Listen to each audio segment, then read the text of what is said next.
अस्सलाम वालेकुम दोस्तों, मेरा नाम है अशीब शफ़क़त और आप देख रहे हैं हंसी टीवी। आवाज़ को ट्रैवल करने के लिए किसी मीडियम की ज़रूरत होती है। सॉलिड जगह पर इसकी रफ्तार सबसे तेज़, लिक्विड पर उससे कम और गैसेस में सबसे कम होती है। साउंड ऐसी जगह में जहां वैक्यूम हो और वहां कोई मैटर या मादा मौजूद ना हो, इसमें सफ़र नहीं कर सकती। लेकिन विजिबल लाइट और दूसरी इलेक्ट्रोमैग्नेटिक रेडिएशंस ऐसा कर सकती हैं। मसलन रेडियो वेव्स को हम मोबाइल और रेडियो कम्युनिकेशन के लिए, ब्रॉडकास्टिंग, रडार, वायरलेस कम्युनिकेशन और नेविगेशन सिस्टम के लिए इस्तेमाल करते हैं। हमारे इंसानी कान मौसूल होने वाली वाइब्रेशंस को हमारे दिमाग तक पहुंचाते हैं और दिमाग इसे ट्रांसलेट करके बताता है कि ये किस चीज़ की आवाज़ है। खला की डेंसिटी या मास एक हाइड्रोजन एटम पर क्यूबिक मीटर है, जो कि ना होने के बराबर है, और इसीलिए यहाँ साउंड वेव्स ट्रेवल नहीं कर सकती। लेकिन अगर इलेक्ट्रोमैग्नेटिक वाइब्रेशंस की बात करें तो स्पेस जिंदा महसूस होती है, जिसकी अपनी एक मखसूस आवाज़ है। लेकिन क्या इंसान उसे सुन भी सकते हैं? जी हाँ, ऐसा मुमकिन है और आज की वीडियो में आप उन्हें सुनेंगे भी। चाहे स्पेस खाली है, लेकिन इसका यह मतलब नहीं कि इसकी कोई आवाज़ नहीं है। तमाम एस्ट्रोनॉमिकल बॉडीज़ यानी खला में मौजूद तमाम ऑब्जेक्ट्स, मसलन सितारे और स्यारे वगैरह, अपनी पावरफुल इलेक्ट्रोमैग्नेटिक वेव्स की वजह से एक खास किस्म की रेडियो वेव्स खारिज करते हैं। टेलीस्कोप, जिसे इंटरफेरोमीटर कहते हैं, जो कई मिरर्स और रेडियो पैनल स्कोप एंटीना पर मुश्तमिल होती है, इन रेडियो वेव्स को हासिल करता है। या फिर इंसान के खला में भेजे गए स्पेस प्रोब्स, मसलन वॉयेजर और हाकाई, इन रेडियो वेव्स को मौसूल करते हैं, जिन्हें हमारे इंसानी कान नहीं सुन सकते। लिहाजा वो इसे 20 से 20,000 हर्ट्ज फ्रिक्वेंसी में कन्वर्ट करके ज़मीन पर भेजते हैं ताकि हमारे इंसानी कान इसे सुन सकें। इसी तकनीक के ज़रिए खला में मौजूद बड़ी बड़ी एस्ट्रोनॉमिकल बॉडीज़ की आवाज़ें हम इंसान सुन सकते हैं। अगर आप इन्हें सुनना चाहते हैं तो बेहतर है कि आप पहले हेडफोन्स लगा लें ताकि इन्हें बेहतर तौर पर सुन सकें।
नासा के मुताबिक इनका अपोलो 10 मिशन जो चांद के लिए रवाना हुआ और 8 दिन 3 मिनट 23 सेकंड तक जारी रहा।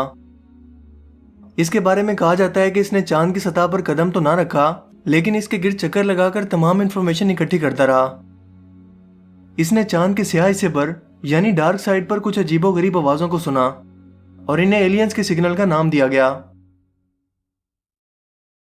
पहली बात तो यह है कि हम सब जानते हैं कि मून लैंडिंग जो नासा के मुताबिक अपोलो 10 की वापसी के बाद अपोलो 11 मिशन पर किया गया, इस खिलौने पर बैठकर मुकम्मल किया गया जिसे ल्यूनर एक्सकर्शन मॉड्यूल कहते हैं। और जानबूझकर एलियन से मिलने वाले सिग्नल का बहाना किया गया ताकि लोगों की डिस्कशन में आया जा सके। लेकिन चांद पर जाने की टेक्नोलॉजी ना तो इंसान के पास 1960 में थी और ना ही आज मौजूद है, तो फिर चांद के डार्क साइड पर एलियंस के सिग्नल मिलने का तो सवाल ही पैदा नहीं होता। और ना ही इस वक्त इलेक्ट्रोमैग्नेटिक वेव्स को महसूस करने वाले कोई स्पेस प्रोब खला में मौजूद थे।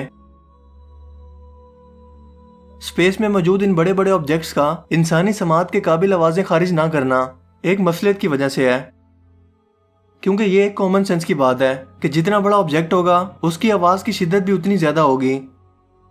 अगर ऐसा होता तो हमारी अपनी जमीन की आवाज बेहद शदीद होती और नाकाबिले बर्दाश्त भी।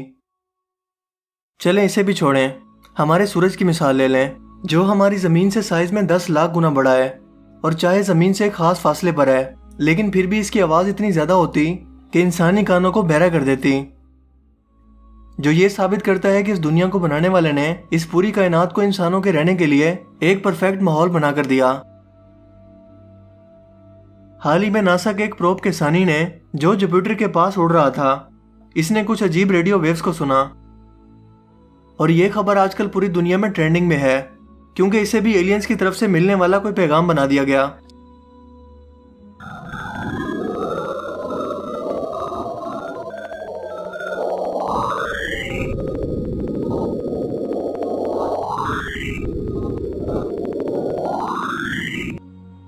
तो दोस्तों, आपको इन सितारों में से सबसे अच्छी आवाज किसकी लगी और क्यों, मुझे कमेंट करके जरूर बताइएगा।